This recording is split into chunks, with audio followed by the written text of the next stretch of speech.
ጤና ይስጥልኝ ክቡራትና ክቡራን ተመልካቾቻችን ልክ በሁለት ሰዓት ጠብቁን። በዛሬው ዝግጅታችን ሰፋ ያለ ትኩረት እናደርግበት ጉዳይ ያው የጦርነቱ ሁኔታ ይሆናል። ጋዛ በከፍተኛ ሁኔታ እየተቀጠቀጠች ነው። ሊባኖስም ሶሪያም በጋዛ ብዙ ሽብር ፈጣሪዎች ተደምሰዋል። ከዚህ በተጨማሪም ሐማስ አመፅ ተነስቶበታል። በጋዛ ጦርነቱን አቁሙና ለቃችሁ ውጡ እየተባለ ነው። የምልአተ ጉባኤው የክኔሴት የዳኞችን መራጭ ኮሚቴ ህግ ለመቀየር ያደረገው የድምጽ መስጠት ስነ ስርዓት በጥምሩ መንግስት አሸናፊነት ተፈጽሟል።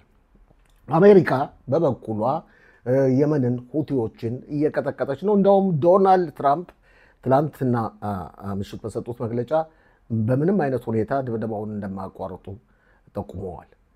እነዚህና ሌሎችን ልብ በሉ። ልክ በሁለት ሰዓት ጠብቁን።